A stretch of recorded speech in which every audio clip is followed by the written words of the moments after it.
Hi, I'm Michael Seman. I am the director of the Arts Management Program at Colorado State University.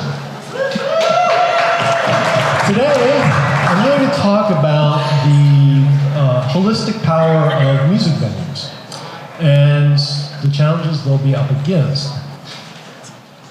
Now, generally, with my background in economics and planning and research, I'm usually the person that's asked to quantify the value of something in the cultural or creative economy. Most recently, this was the Music Venue Economic Impact calculator for NEVA. This gave power to the venue owners to calculate their own economic impacts if they had to talk to city council members, developers, or other policymakers. At the same time, I've been in basically a noise rock band for 24 years and have been in many venues, and I have many friends that own venues, and it's a precarious job at best. But being in venues, and I think we all kind of know this, it's much more than a place to play, a place that tickets are sold. And so I felt compelled to start thinking of this. So just a raise of hands. How many people have attended a community fundraiser at a venue? Yeah, right. How about a political action event at a venue? Right on. Wedding celebration? Yeah, always a good one. How about meta business contact at a venue? Yeah. So, knowing this, being in a band, seeing this happen, then with my background in research and academia, I had to start to think about how can I really get this news out there. So for about the past 15 years, I've been researching music scenes and oftentimes music venues. And here's just a few of the things I found that venues facilitate. Social and professional networking, entrepreneurship, formally and informally. There's a great all-ages DIY venue in Flint, Michigan, Flint 432, that is amazing for this very thing. They incubate performers, other music ecosystem scene participants. They can attract and retain a skilled workforce in your region. They help brand a city. They drive tourism. And they work with educational institutions. Music venues are so much more than just places to perform. But why am I talking about this today? Well, demography is destiny. Where your population goes is where your nation's economy will go. And this is kind of stark. So these are demographic cohorts. If you look at,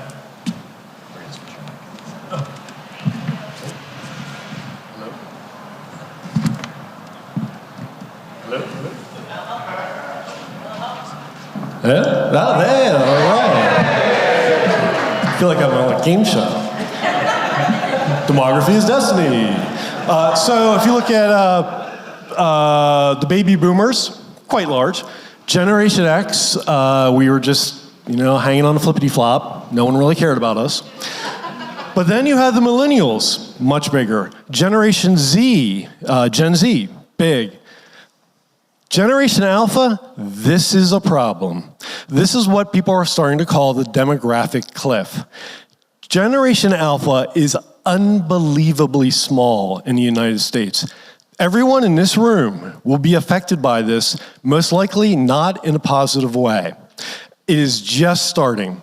These are people that are right now about 15 years old, mostly the children of the millennials. This is disturbingly small as a generation size.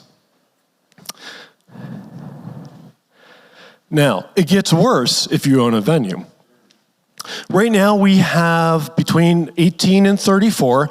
Basically, you're looking at the younger millennials and Gen Z. The percentage of those who don't drink at all has risen from 28% in 2003 to 38% in 2023. Alcohol consumption for those who do drink has fallen 30% in the same time period. So if you own a venue, you're going to venue, It is a much smaller amount of people that are coming on the horizon, and those people are most likely going to follow these trends in drinking. This is a huge economic problem for most music venues, and it's very, very concerning. Now, there is one upside.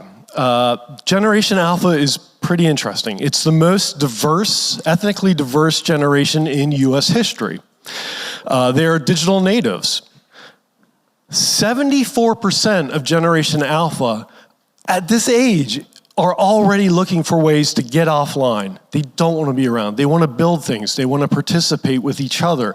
They want to meet and do things.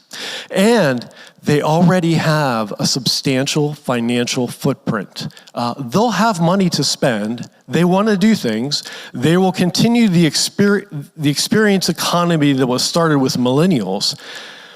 But there is a huge sea change coming because of their size. And this is going to hit music venues hard in a couple years. I mean, it's already starting now, but again, these are kids that are 15 years old at the oldest. So we must include music venues in local, regional, state, and federal policy at any possible time and way we can.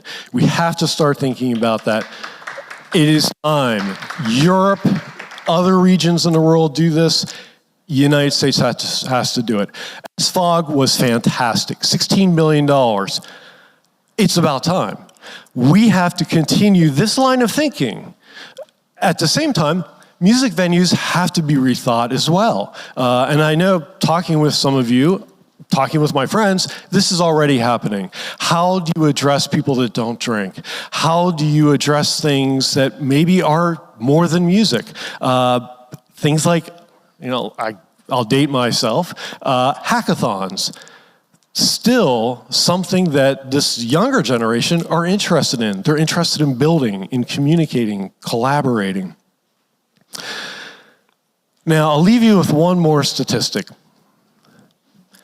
65% of people in Generation Alpha will have jobs in industries that, as of today, don't exist. 65%.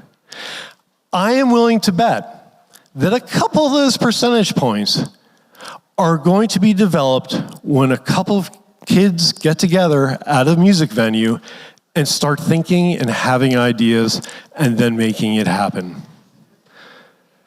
All right, thank you. And I'd also like to thank these organizations for funding my research. And again, we have to think about the venues.